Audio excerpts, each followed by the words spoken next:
এক দফা ঘোষণার বর্ষপূর্তিতে নতুন বাংলাদেশ গড়তে ২৪ দফার ইস্তেহার দিয়েছে এনসিপি। তাতে বড় পরিসরে এসেছে নতুন সংবিধান, সেকেন্ড রিপাবলিক, জুলাই অভ্যুত্থানের স্বীকৃতি, বিচার থেকে শুরু করে নানা প্রসঙ্গ। এনসিপি আপনাদের পক্ষ থেকে মৌলিক সংস্কারের পক্ষে সুদৃঢ় অবস্থান নিয়েছে।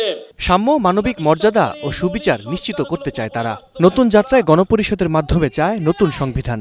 যত ভাই বোনেরা রাস্তায় নেমে এসেছিলেন, জুলাইয়ের আকাঙ্ক্ষা পূরণে এর মাধ্যমেই একনায়কতন্ত্র, পরিবারতন্ত্র ও ফ্যাসিবাদী কাঠামোর বিলোপ হবে বলে আশা দলটির নেতাদের।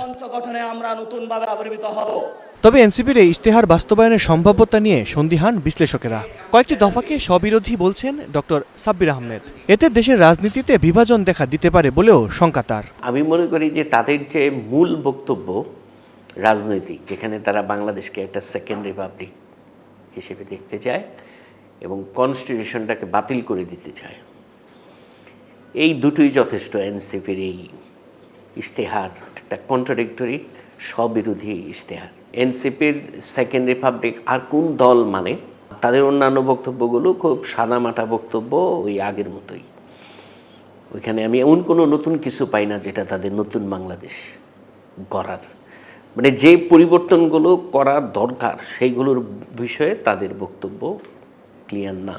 ইশতেহারের কিছু বিষয়ে ব্যাখ্যার ঘাটতিও দেখেন অধ্যাপক সাব্বির। বলছেন, আইনের শাসন প্রতিষ্ঠা, আইন শৃঙ্খলা ও অর্থনৈতিক বৈষম্য দূরের প্রতিশ্রুতির বিষয়ে আরও বিস্তারিত বলা প্রয়োজন ছিল।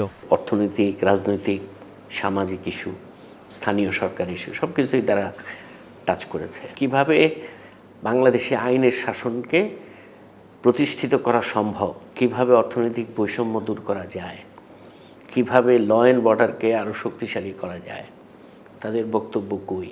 এগুলো আসলে কিভাবে তারা কংক্রিটাইজ করবে, এগুলোকে বাস্তবে কিভাবে রূপ দেবে, সেটা হয়তো সামনে তারা ইলেকশনকে সামনে রেখে হয়তো তারা সেই কাজটা করতেছে। নতুন বাংলাদেশ গড়তে হলে দলীয় আধিপত্যবাদ থেকে বেরিয়ে আসার পরামর্শ দিচ্ছেন এই রাজনৈতিক বিশ্লেষক। বলছেন, এই যাত্রায় সাফল্য পেতে গুরুত্ব দিতে হবে রাজনৈতিক দলগুলোর ভেতরে সংস্কার ও গণতন্ত্র চর্চায়। মানবাধিকার হরণ হয়েছে। আল কাসির, স্টার নিউজ, ঢাকা।